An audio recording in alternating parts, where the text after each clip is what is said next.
Olá, bom dia, como vocês estão? Para quem assistir à tarde, boa tarde, para quem assistir à noite, uma boa noite. Venho trazer hoje a correção da terceira já devolutiva que nós tivemos de matemática. O objetivo é repassar as respostas que foram dadas a vocês no formulário e também naquela parte, que foi postada no arquivo em PDF no grupo da escola, tá bom?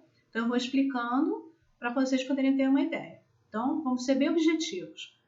Primeira questão, eu não vou ler, porque vocês todos já leram. Você tem um círculo e eu preciso que você calcule a área desse círculo. A área do círculo, eu dei a fórmula aplicar a área igual π vezes r ao quadrado, usando π igual a 3,14. Então, vocês só têm que substituir direto na fórmula, é igual ao valor numérico.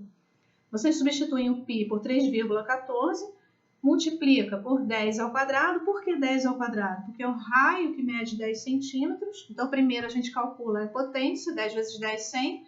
E 100 vezes 3,14, 314. Por isso, letra D. Seguindo. Segunda questão. Digamos que a gente fizesse uma moldura e colocasse essa gravura, que foi feita com arte indígena, num quadro, numa moldura quadrada. A moldura quadrada, no caso, ela tem 25 centímetros de lado. Então, a área do quadrado ela é mais simples do que a gente pode imaginar. É só você fazer lado vezes lado. Então, você repara que lado vezes lado é lado ao quadrado.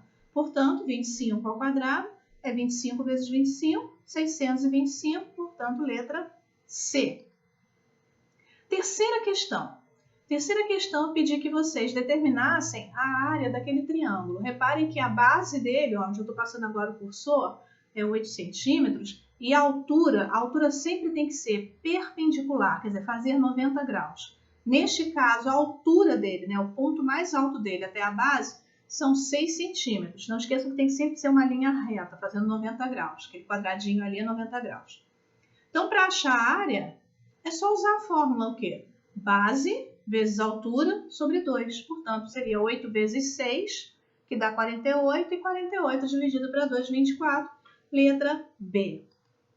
Seguindo, quarta questão. Essas dimensões que eu passei para vocês, e que eu até botei um textinho antes na devolutiva, ela é justamente relacionada às medidas oficiais da nossa bandeira nacional. Então, a base realmente são 20 metros, e a altura 14 metros desse retângulo verde aqui que representa a parte das matas, que existem no nosso país. Então, para calcular, tranquilo, Base vezes altura, 20 vezes 14, 280. A área do retângulo é a mais simples que tem. Lembrando sempre que a unidade de medida, metro quadrado, centímetro quadrado e por aí vai. Quinta questão, diagonal do losango. Faz de conta que a gente vai cortar um losango de tecido amarelo. Então, também são medidas oficiais, eu tive o cuidado de pesquisar. A diagonal maior seria essa linha que vai aqui, desse ponto até o outro que eu estou passando com o cursor. E a diagonal menor é essa daqui. Então, fazem uma cruz perfeita dentro do losango. Para obter a área, é só você multiplicar diagonal vezes diagonal e depois dividir por 2.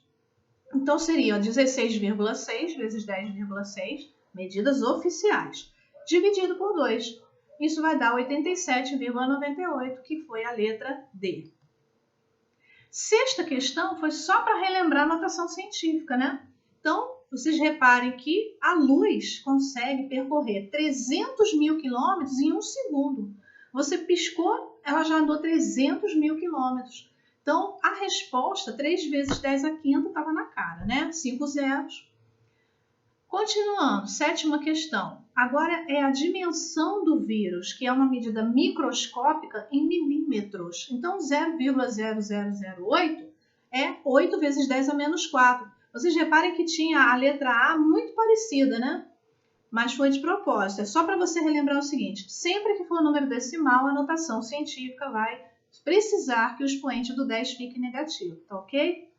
Sempre por causa da quantidade de casas decimais. A oitava questão também foi dada. A aresta é justamente essa linha do quadrado e, logicamente, são 6 quadrados que formam um cubo, Já pararam para analisar isso? Só lembrar daquele dadinho do jogo. Então, o que acontece? Você multiplica as 3 dimensões, porque volume e capacidade é tridimensional. Multiplicando aqui comprimento, largura e altura, e tudo isso é igual a 2 metros cada um, você vai ter, então, 2 ao cubo, que é 2 vezes 2 vezes 2, não é 2 vezes 3, por favor, não erre mais isso, que vai dar 8 metros cúbicos, mas não é 8 litros. Existe uma relação, uma proporcionalidade, uma equivalência que nós dizemos que 1 metro cúbico equivale a 1.000 litros. Então, neste caso aqui, 8.000 litros. Resposta letra D. Nona questão, tá quase acabando. A nona questão era só para vocês analisarem o seguinte, né? A gente tem que parar para pensar um pouquinho só para não fazer bobagem. Nós temos 6 polígonos, porém, há uma quantidade que foi perguntada de polígonos convexos. O que são os polígonos convexos? São aqueles, como eu botei a definição, né? Tirei até daquela Wikipédia, onde você vai perceber que se você conectar 2 pontos, não sai do perímetro, não passa do perímetro do contorno. Vamos falar dessa maneira que talvez fique mais fácil para vocês entenderem, do contorno daquele polígono. Então, reparem, na figura 5, por exemplo, esses 2 pontos marcados, uma parte deles, justamente, quando você fez a união, percebe que uma parte da linha está fora da figura. Mas isso já não vai acontecer, por exemplo, na figura 3. Então, em quantas figuras isso vai acontecer? Na 2, na 3 e na 6. Portanto, letra B, 3 polígonos convexos. Última questão. Monômios. Temos 3 exemplos de monômios aqui. Eu pedi apenas para que vocês identificassem qual deles tem o coeficiente, quer dizer, a parte numérica, igual a 1/5.